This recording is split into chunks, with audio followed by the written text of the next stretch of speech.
Hello and welcome to a new segment of Roni Plays Pokemon. So this time around we're going to do something a little bit different. I wanted to do a run of Pokemon Red, but instead of doing the randomized Nuzlocke like we did with Gold, I wanted to change up the rule set a little bit. So here we have our list of basic rules. We're just going to run through these. This is going to be a pretty short video just explaining the process. This will kind of be part 0 in the series. Part 1, you'll see eventually, but part 1 I will have acquired the team that we're going to be playing with, and we're going to be starting the game right from the beginning. So the base rules, this is a Nuzlocke, so we are keeping the base Nuzlocke rules. So any Pokemon that faints is dead has to be released. Pokemon must be nicknamed. A blackout or whiteout is a game over. Trades, mystery gifts, etc. are prohibited. And then of course no resetting if we fuck up. So, one of the rules here you can see I've crossed out is the player may only catch the first Pokemon encountered in each area and none else. You know, the sort of catch clause. What we're going to do instead is generate a team of 6 randomized based evolution Pokemon at or below level 5. And we're not allowed to catch any other Pokemon or receive any other Pokemon or trade for any other Pokemon for the rest of the game. We have these 6 to start with. And that's it. If a Pokemon faints, there's no replacing it. We're just going to have to continue with 5 Pokemon. Or 4 or 3 or whatever. And of course, if we lose them all, we lose the game. So we're going to allow the following game modifications just to save ourselves a little bit of frustration for things that might be, you know, for all intents and purposes considered a bit unfair. So the first thing we did is we're disabling game-breaking moves.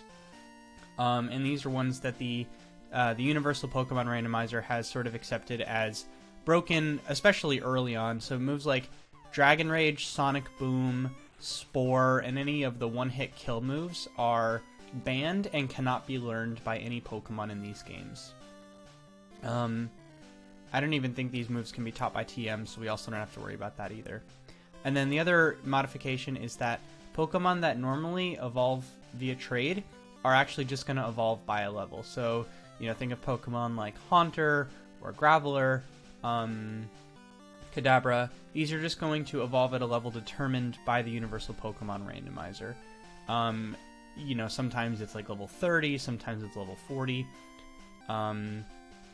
If you're interested in the actual levels, you can search this information. I'm usually just pleasantly surprised when my Pokemon evolve, but sometimes I'll do a little bit of research just to make sure that they learn the proper moves before they evolve. So next rule, no other elements of the game may be randomized, other than for the sole purpose of obtaining the starting team. So pretty straightforward. Any in-game gift Pokemon must be released immediately. We're playing Red. I don't think there's any gift Pokemon we have to acquire, except for when we beat Blue. Now that I'm thinking about it, I'm not sure that... Maybe that's only in Pokemon Yellow that he gives us the Lapras. So, like I said before, no other Pokemon may be caught or acquired in any fashion, except in the case that none of our Pokemon can learn a required HM move. So, basically, if it turns out that the team of 6 that we generate, if nothing can learn an HM that we need, I didn't explicitly write this out, but I'll just tell you guys what we're going to do. That Pokemon has to stay fainted in the party if we're using it so that it can't be switched into accidentally via, like, Roar, for example. Once we've, you know, sort of gotten past the point that we need that HM user for, we can just deposit it in the PC. I'm hoping that we won't run into that issue. I think a lot of Pokemon can learn moves like Strength, Surf, Cut. We're not going to worry about Flash. Fly might be tricky, but again, Fly is also not required. I probably should have written that here. So yeah, that's it for the rules. I'll just go over the steps real quick that we're going to go through. And like I said, the next time you see me... Oh, and then of course we'll generate our team here. It'll be a surprise to me too. So we'll generate our team. And then of course in the next video we'll actually start with that team. So the first step is to generate 6 fully evolved Kanto Pokemon using the random Pokemon generator, as seen here to the right. If you, when you generate the team, you basically just take the base forms of all the Pokemon. So, you know, if you get a Flareon, you just start with an Eevee. And a note on that specifically is that you must evolve it into a Flareon. Just because you start with an Eevee doesn't mean you can evolve it into whatever you choose. Next step is play until you can trade or buy Pokeballs, and then trade or use a game modification device to acquire your team of 6 of the base Pokemon.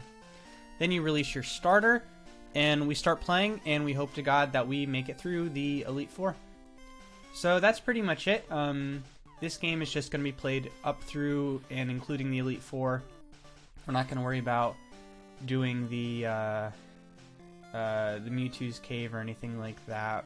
We're just going to play this game till the credits roll. So without further ado, we're going to generate our team. So we're going to select the Kanto region, and we're going to tick this box. This excludes not fully evolved Pokemon, so we want all fully evolved. And here we go.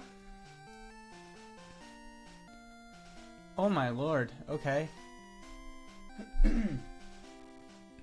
Well, this is kind of a surprise. I was not expecting to have 2 legendaries on the team.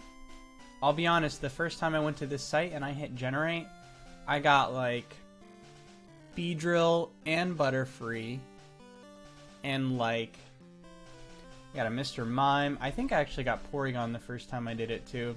The team was not looking that strong, but this is a team we could really work with. We've got all different typings, which is great. We've got normal, Golbat I believe is what, poison flying, electric flying. We've got fire, rock water for Kabutops, and psychic for Mewtwo.